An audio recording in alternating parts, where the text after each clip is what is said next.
Price the lord. Angels prayer time நிகழ்ச்சிக்கு உங்களை அன்போடு வரவேற்கிறோம். இன்றைக்கி மண்டே கிட்ஸுக்கான டே. ஸோ அதற்கு தெரிந்து கொண்ட வசனம் 2 ராஜாக்கள் 5ஆம் அதிகாரம் 15ஆம் வசனம். 2 ராஜாக்கள் 5:15. அப்பொழுது அவன் தன் கூட்டத்தாரோடெல்லாம் தேவனுடைய மனுஷனிடத்திற்கு திரும்பி வந்து அவனுக்கு முன்பாக நின்று, இதோ இஸ்ரவேலில் இருக்கிற தேவனை தவிர பூமி எங்கும் வேறே தேவன் இல்லை என்பதை அறிந்தேன் என்றான். இஸ்ரவேலில் இருக்கிற தேவனை தவிர பூமி எங்கும் வேறே தேவன் இல்லை என்பதை அறிந்தேன் என்றான். எவ்வளோ பாருங்கள், எவ்வளோ பெரிய காரியம். இந்த பெரிய சாட்சி சொல்வதற்கு இஸ்ரவேலில் இருக்கிற தேவனை தவிர வேறே தேவன் இல்லை என்று சொல்வதற்கு காரணமாக இருந்தது யார்னா, ஒரு குட்டி பெண், சிறு பெண். ஸ்டோரி கேட்குறீங்களா? சம்பவத்தை கேட்குறீங்களா? பைபிளில் அதாவது நாகமான் அப்படின்னு ஒரு படைத்தலைவன், அதாவது சீரியா ராஜாவுக்கு உள்ள ஒரு படைத்தலைவன் பேர் நாகமான். அந்த படைத்தலைவன், அந்த நாகமானுக்கு குஷ்டரோகம் வந்துருச்சு. குஷ்டரோகம் வந்தவுடனே என்ன பண்ணே தெரில, எவ்வளோ கஷ்டம் இல்லை, ஒதுக்கி வைப்பாங்க. குஷ்டம்னா எல்லாரும் பக்கத்தில் வர்றதுக்கு யோசிப்பாங்க. ஸோ அப்படிப்பட்ட சூழ்நிலையில் அந்த நாகமான் இருக்கிறார். அந்த டைமில் இஸ்ரவேலிலிருந்து அடிமை பெண்ணாக ஒரு குட்டி பெண்ணை கூட்டிகிட்டு வந்திருக்காங்க, அடிமைப்படுத்தி. சரிங்களா? இஸ்ரவேலில் உள்ள ஒரு பெண், சின்ன பெண், உங்களை மாதிரி ஒரு குட்டி பிள்ளை, அவங்கள அடிமைப்படுத்தி கொண்டு வந்திருக்காங்க. அந்த அடிமை பெண் யார்கிட்ட வேலை பார்க்குறான்னா, அந்த படைத்தலைவனுடைய ஒய்ஃபுக்கு அடிமை பெண்ணாக இருக்கா. படைத்தலைவன் அந்த நாகமானுடைய ஒய்ஃபுக்கு, மனைவிக்கு வேலை செய்து வரா. சரிங்களா? ஸோ அந்த வீட்டில் இருக்கா. அப்போது அந்த வீட்டில் இருக்கிற கஷ்டம் அவளுக்கு தெரியுது. பிகாஸ் அந்த அந்த அந்த தலைவன், அந்த நாகமானுக்கு குஷ்டரோகம் வருது, நிறைய சஃபர் பண்ணியிருப்பாங்க இல்லையா? இங்கே எல்லாமே ட்ரீட்மெண்ட் எடுத்து பார்த்துருப்பாங்க, கேட்கல, ரொம்ப கஷ்டம் வீட்டில். ஒய்ஃப் ஒரு வேளை ரொம்ப புலம்பியிருப்பாங்க. ஸோ ஒய்ஃபுக்கிட்ட தான் இந்த பொண்ணு வேலை செய்கிறாங்க. ஸோ இந்த பொண்ணு அதை பார்த்துட்டு என்ன சொல்கிறா, நீங்கள் சமாரியாவில் ஒரு தீர்க்கதரிசி இருக்கார், அங்கே போனீங்கன்னா, அந்த தீர்க்கதரிசிக்கிட்ட போனீங்கன்னா உங்களுக்கு நிச்சயமாக சுகம் கிடைக்கும் அப்படின்னு சொல்கிறார். யார்? படைத்தலைவன், படைகளுக்கெல்லாம் தலைவன், சீரியா ராஜாவுடைய படைத்தலைவன் நாகமான் வீட்டில் குஷ்டரோகியாக இருக்கார். அவருடைய மனைவி கிட்ட இந்த சிறுபெண் வேலை செய்கிறா. இஸ்ரவேலிலிருந்து அடிமையாக கொண்டு வந்த அந்த சிறுபெண் வேலை செய்கிறா. அந்த சிறுபெண் வேலை செய்கிறா. ஆனால் அந்த அவங்க பெரிய படைத்தலைவனா பெரிய ஆள். ஸோ தைரியமாக போயிட்டு, நீங்கள் இவ்வளோ கவலைப்படுறீங்க, நீங்கள் இவ்வளோ கஷ்டப்படுறீங்க, குஷ்டரோகம் இருக்குன்னு கவலைப்படாதீங்க, நீங்கள் சமாரியா அந்த தேசத்துக்கு போனீங்கன்னா அங்கே ஒரு தீர்க்கதரிசி இருக்காரு, அங்கே போனீங்கன்னா உங்களுக்கு நிச்சயமாக சுகம் கிடைக்கும். உடனே அவள் தலைவன்ட்டு ஹஸ்பண்ட்டு சொல்கிறார், அந்த படைத்தலைவன் நாகமான்ட்டு சொன்ன உடனே நாகமான் சொல்கிறார், ஓகே போகலாமே அப்படின்னு சொல்லி அங்கே இது வேறு தேசம், இது வேறு தேசம். ஸோ ராஜா கிட்ட பெர்மிஷன் கேட்டுட்டு இந்த ராஜா அந்த ராஜா கிட்ட சொல்லி அப்படி போகிறாங்க. ஸோ இந்த மாதிரி நாகமான் கூட கொஞ்சம் பேரோட அங்கே போகிறாரு.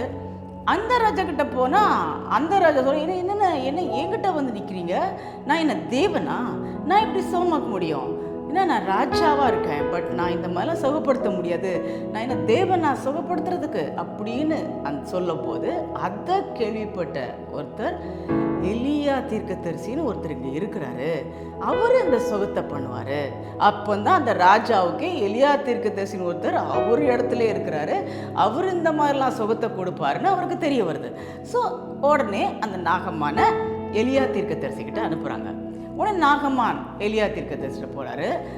அவர் கூட ஒரு கொஞ்சம் பேர், அவங்க மக்கள்லாம் கூட, அவங்க ஆட்கள் கூட வராங்க. ஸோ அவர் சொல்கிறாரு, இந்த குஷ்டரோகம் நீங்கணும்னா யோர்தான் நதியில் போய் 7 தடவை முங்கி எழுமணும், ஸ்நானம் பண்ணணும். 7 தடவை முங்கி எழுமணும், 7 தடவை ஸ்நானம் பண்ணணும் அப்படின்னு சொல்கிறாங்க. உடனே இவருக்கு கோவம் வந்துடுது. வெளியே வராரு. என்ன, நான் ஏதோ கையை வச்சு ஜோம் பண்ணுவார், நமக்கு சரியாயிடும் அப்படின்னு நினச்சா, இவர் எங்கேயோ போய் இருக்கிற அந்த யோர்தானுக்குள்ளே போயிட்டு 7 தரம் முங்குன்னு சொல்கிறாரே அப்படின்னு சொல்லி அவருக்கு கொஞ்சம் கோவம் வந்துருச்சு. உடனே பக்கத்தில் உள்ளவங்க சொன்னாங்க, கூட வந்தவங்க சொன்னாங்க, அவர் என்ன சொல்லிட்டாரு, ஏதோ பெரிய காரியத்தை சாதிக்கணும், அப்போந்தான் இது சுகமாகும்னு சொன்னால் நீங்கள் என்ன பண்ணியிருப்பீங்க, சாதிச்சிருப்பீங்க, அதுக்காக ட்ரை பண்ணியிருந்திருப்பீங்க. பட் அவர் ஒன்றுமே சொல்லலை. ஜஸ்ட் அந்த யோதா நதியில் போயிட்டு 7 தடவை முங்கி எழுமுங்க, ஸ்நானம் பண்ணுங்க அப்படின்னு சொல்கிறாரு. அதில் என்ன கஷ்டம், செய்யுங்களேன், உங்களுக்கு சுகமாகணும்ல அப்படின்னு சொல்கிறாங்க. அதே மாதிரி ஓகேன்னு சொல்லி அவர் போய் யோர்தான் அந்த நதியில் இறங்கி 1 தடவை முங்கி எழும்புறாரு, 2 தடவை முங்கி எழும்புறாரு, 7 டைம்ஸ்.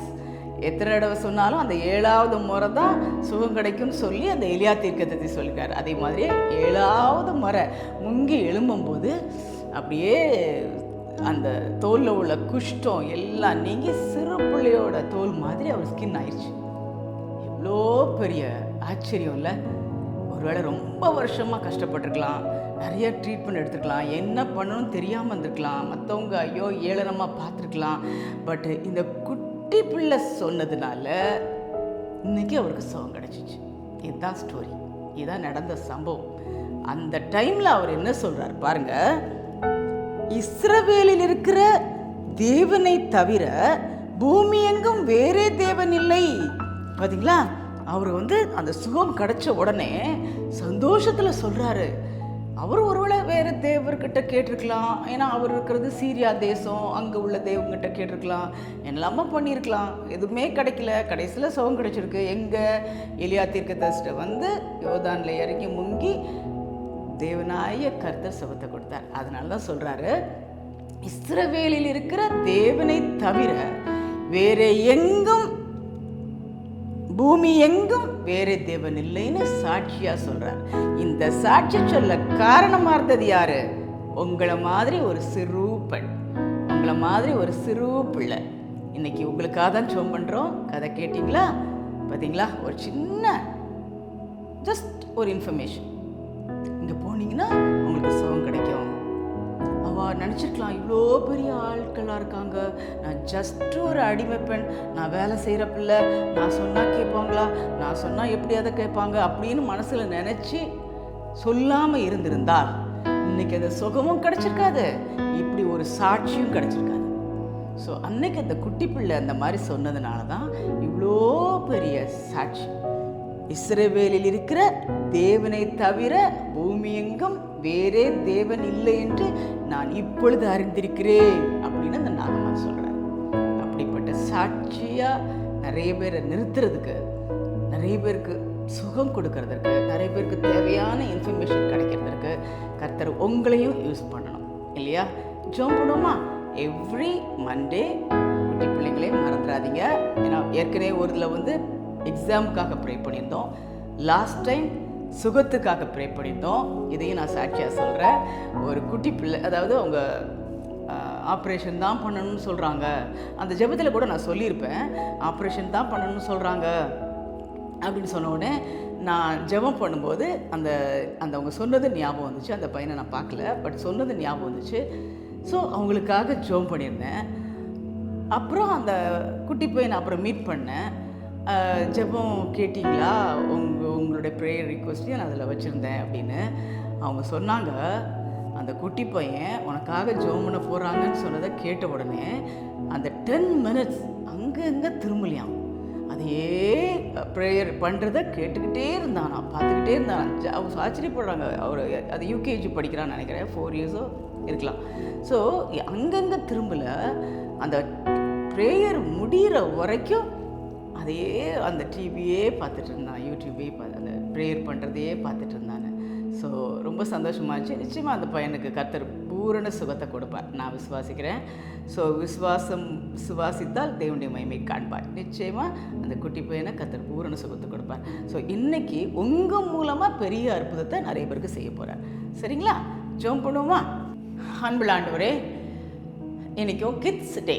ஸோ கிட்ஸுக்காக ஜெபம் பண்ணும்படி இப்படி பாத்தில் வருகிறோம். இந்த நாளை கொடுத்ததற்காக நன்றி சொல்லுகிறோம். இப்படி ஒரு ஜெபம் பண்ணணுங்கிற எண்ணத்தை கொடுத்ததுக்காக நன்றி சொல்லுகிறோம். அதற்கு அந்த யூடியூப்பில் இப்படி ஒரு சேனலை ஆரம்பிக்க கொடுத்த கிருபைக்காக நன்றி சொல்கிறோம். நிறைய தடை மத்தியிலும் ஒவ்வொரு நாளும் ஆண்டவரே ஜெபிக்கிற பாக்கியத்தை கொடுத்ததுக்காக நன்றி சொல்கிறோம். அதை யூடியூப்பில் அதை எடிட் பண்ணி அப்லோட் பண்ணுற என்னோடய சன்னுக்காக நன்றி சொல்கிறோம். எவ்வளோ நிறைய மாற்றி பிரச்சனை, அந்த பிரச்சனையின் மத்தியிலும் அப்பா இது நடக்கிறது, அதுக்காக நன்றி சொல்கிறோம். உங்களுடைய வருகை பரியந்தம் நடக்கணும், அதுக்கு நாங்கள் நன்றி சொல்கிறோம். நீரே ஆசீர்வதி, நீங்கள் தான் அதுக்கு கிருபை தரீங்க. இதை நிறைய பேர் கேட்கணும், கூட சேர்ந்து ஜெபம் பண்ணணும். நிறைய கிட்ஸ் இதனால் பிரயோஜனப்படணும்.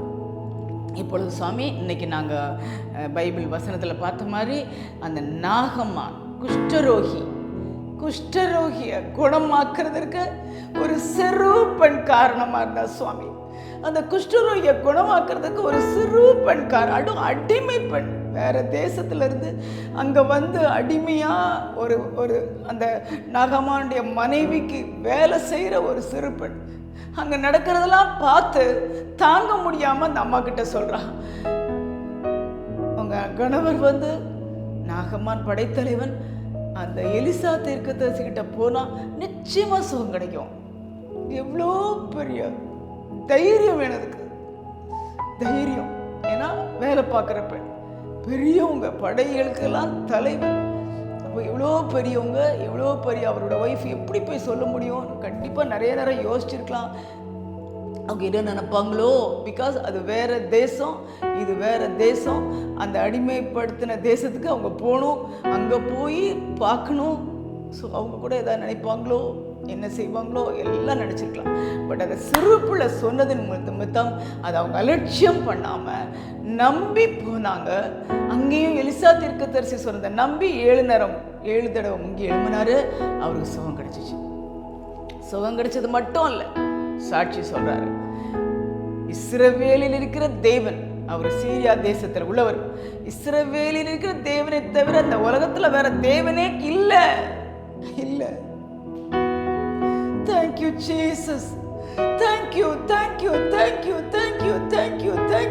அப்பா, இன்னைக்கு அந்த சிறு பெண்ணை நீ யூஸ் பண்ணீங்க சுவாமி. அந்த சிறு பெண் மூலமா ஒரு பெரிய மனுஷனுக்கு சுகத்தை கொடுத்து அந்த பெரிய மனுஷன் ஆண்டவரே சாட்சி சொல்ல, உம்மை தவிர வேற தேவன் இல்லை என்று சாட்சி சொல்ல கிருபை கொடுத்தீங்கப்பா. அதே போல இந்த கேட்குற குட்டி பிள்ளைங்களை அப்பா விசேஷமா அந்த போன வாரம் அந்த சர்ஜரி இல்லாம சுகமாக்கணும்னு சொல்லும்போது அந்த குட்டி பையன் அந்த 10 நிமிஷமும் ஆண்டவரே அமைதியா ஜெபத்தை கேட்டு அந்த பொறுமையை கொடுத்தீங்க. அதே போல ஆண்டவரே குட்டி பிள்ளைங்க நிறைய பேர் இந்த சேனலை பார்க்க இந்த 10 நிமிஷம் குட்டி பிள்ளைங்களுக்காக ஆண்டவரே ஏறெடுக்கப்படுகிற ஜெபத்தை கேட்க, அந்த செய்தியை கேட்க நம்மளும் இதே மாதிரி நிறைய பேருக்கு பிரயோஜனமாக இருக்கணுங்கிற எண்ணத்தை கொடுத்து இந்த உலகத்தில் அவங்கள சாட்சியாக நிறுத்த போகிறதுக்காக நன்றி சொல்கிறோம். அவங்கள சாட்சி நிறையா குட்டி பிள்ளைங்க சுவாமி யூடியூப்பில் பார்க்குறோம்ப்பா. அழகாக ஜெபம் பண்ணுறாங்க, அழகாக பாட்டு பாடுறாங்க, ஈவன் மெசேஜ் கொடுக்குறாங்க.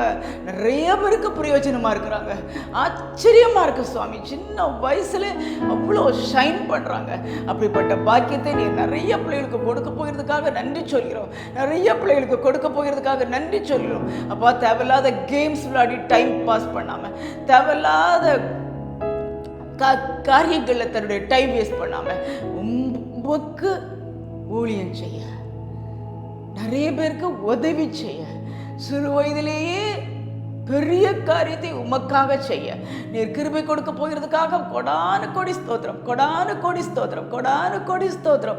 அப்பா, என்னையும் அப்படி யூஸ் பண்ணுங்கப்பா அப்படின்னு கேட்குற குட்டி பிள்ளைங்களுக்கு நீர் இப்பொழுது தைரியத்தையும் உம்முடைய கிருபையும் கட்டளையிடும். அவங்கள யூஸ் பண்ணுங்க உம்முடைய நாமம் மகிமைக்காக. அப்பா, நிறைய பேர் இந்த உலகத்தில் சாட்சியாக எழும்ப நீர் கிருபை கொடும்.